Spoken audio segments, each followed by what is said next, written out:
Well, it's time for Eye on Africa here on France 24 with me, Jean-Emile Jamin, taking a look at all your latest news from across the continent. It starts with these headlines.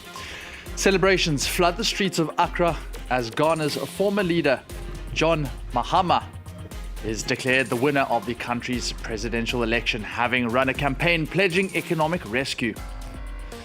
Then we speak to Tanzanian scientist Happiness Ngonyani, winner of the For Women in Science Sub-Saharan African Award for her impactful work on sustainable water access for indigenous communities. And it's dazzling designs and fearless creativity at the Dakar Fashion Week in Senegal.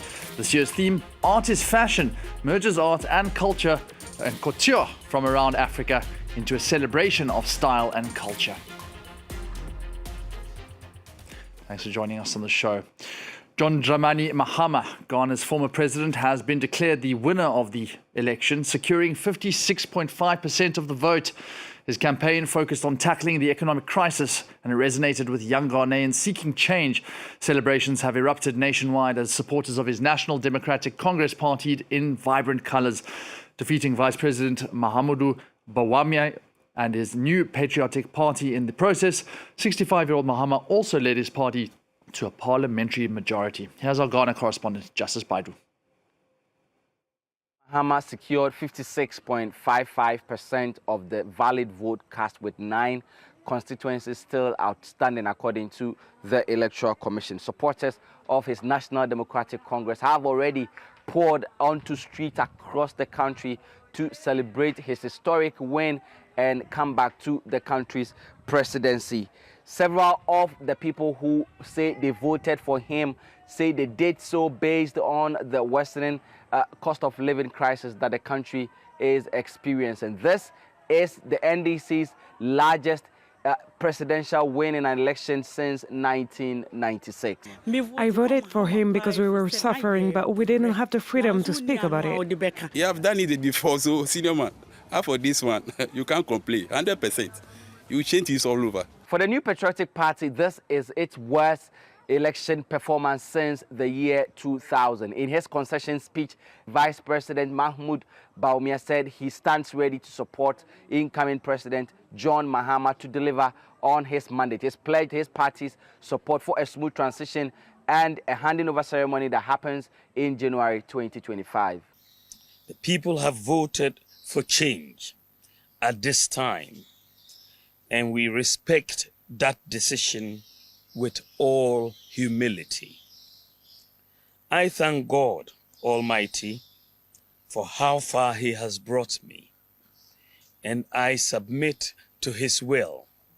There's been isolated cases of violence reported across the country, with the National Democratic Congress calling on its supporters to desist from attacking any national infrastructure. French-Cameroonian journalist Charles Onana and his publisher have been convicted in France for denying the Rwandan genocide against the Tutsi population.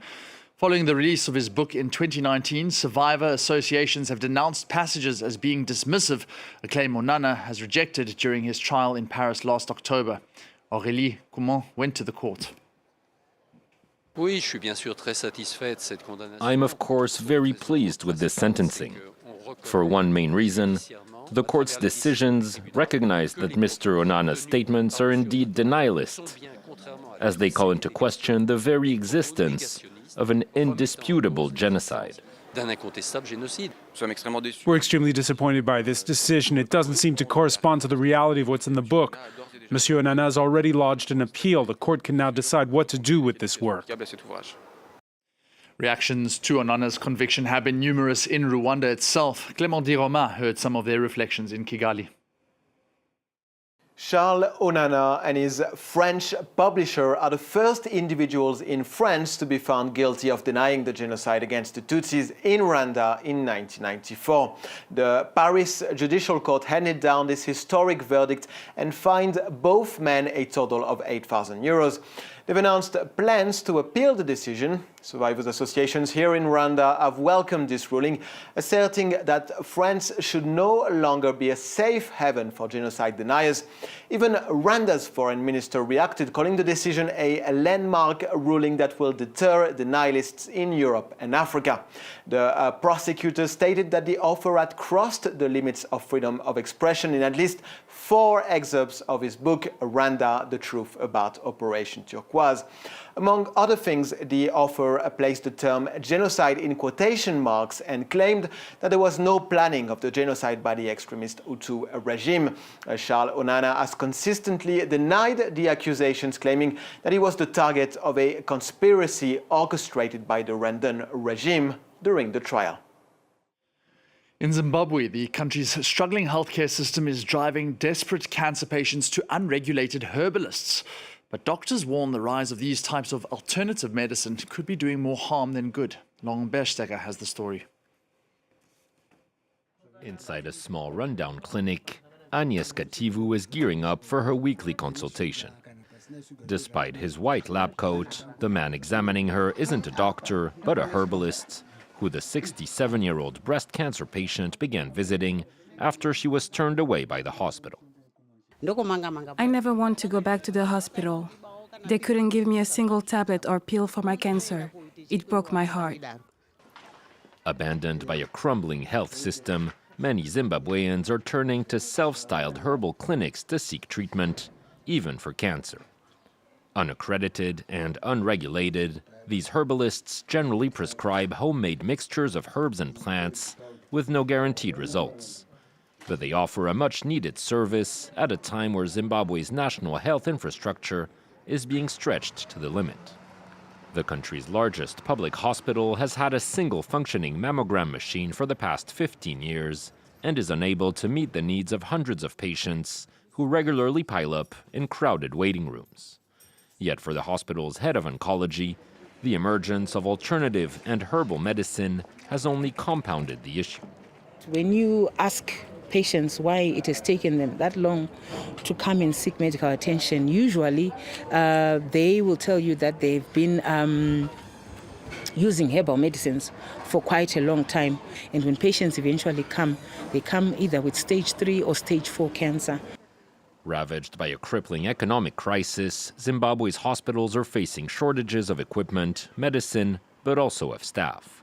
Seeking better wages and working conditions, the country's medical professionals increasingly turn to the private sector or choose to leave to go work abroad. The world needs science, and science needs women. That's the motto of the For Women in Science International Awards program. Created in 1998, the honor is dished out every year by L'Oréal and UNESCO for exceptional women researchers and their contributions to the progress of science.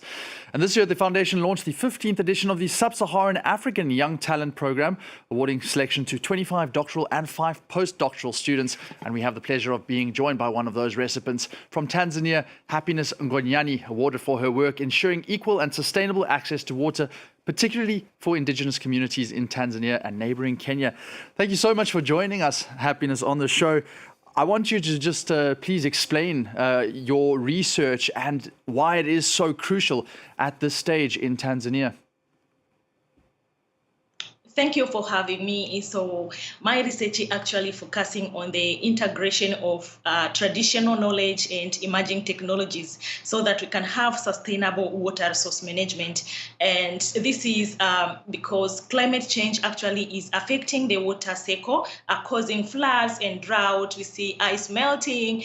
And because of this issue that we are having, we are calling now for the global call on the sustainable management while we are doing the mitigation activities. That's why we want to manage our water so that our future generations can have it as a major resource. You know, having water means you have life. So that's why this research is very important. Water is life, and that speaks to why this is so crucial. Just tell me, what is the current state of water access in the country? Actually, my research is focusing on Mara River Basin. That is the shared transboundary water resource between Tanzania and Kenya. We have access to water, but what we are focusing on the future and this climate change, how is it going to impact the water resources around the globe? But particularly my research will focus on water resource management in Mara River Basin. That is where the research is focusing on. And that basin, why is it so crucial to the indigenous community? How do you think that your research is basically, your knowledge of the indigenous community is going to be helping that research? We are considering the traditional knowledge to be integrated into science knowledge because we believe that traditional knowledge has something to do in management, in conservation. So all of this, when we integrate the two of them, we can have a really nice conservation and management activities. And now this award that you've been provided is obviously focusing on women making their mark in science and the progress of science. What advice would you give to young women across the continent who aspire to pursue careers in science and technology? Actually, science is very nice. Science or education does not mean that being a woman you cannot do well in science. No, actually you can do well in science. So I call for the girls back there that you girls, you have the potential. You have that thing, you can do your own and you can create your own world in this science. And being able to do well in science is not like you need to be a man to be a scientist. You can be a woman. That's why these days programs like UNESCO, L'Oreal, they are there to help women to advance in science. That's why they are doing these programs to support women actually to engage in science. So I call for the girls back there to engage in science. It's real interesting. Very interesting, and we see if those words do ring true. Of course, it will be very good to see that happening. Happiness Ngonyani, thank you so much for just spreading your word. Happiness there, focusing her research on that basin in Tanzania, on the water access there. We finally end on the Dakar Fashion Week. It wrapped up in spectacular style this weekend, turning Senegal into the epicenter of Pan-African haute couture. Designers from South Africa, Ghana, Ivory Coast and beyond brought bold patterns, audacious colors and fearless creativity. Coinciding with the Dakar Biennial's Art is Fashion theme, the event merged art and couture seamlessly. From rising talents to established ateliers, every collection wowed the crowd, and France 24's Caitlin Kelly managed to soak in all the magic.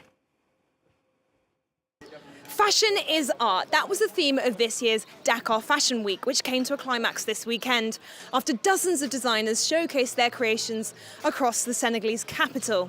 Coming on the heels of Dakar Biennale, many of the artists I spoke to said how important it was to have the context of this world-famous art exhibition and this global event, because for them, Senegalese fashion is an artistic expression. On Saturday, at the largest runway event, around 20 designers were showing their work, 9 of which were from other parts of Africa, including Gabon, Namibia and the Republic of Congo. I spoke to founder Adama Paris, who came up with Dakar Fashion Week 20 years ago with the idea of highlighting Senegalese fashion for the world to see. And since then, it's become a global event. We love our culture, and everything around fashion is just bring us close to our cultures. Fashion is everywhere. The suburb, the rich, the poor, the middle class. Fashion is an expression for Senegalese. This year I'm coming back with a collection of raffia, which is a fabric from Congo that it's ancestral, and a lot of people don't really know about it. We want to bring something new into it, and we want to give a chance to young people to wear raffia because it's their heritage. Many designers echoed Sakia's sentiment that they're trying to blend these traditional fabrics and styles with the modern cuts and trends of 2024. That's Caitlin Kelly with some of the brilliant designers there at the Dakar Fashion Week. And thank you for joining us here on this edition of France 24's Eye on Africa. There's more news coming up on the show.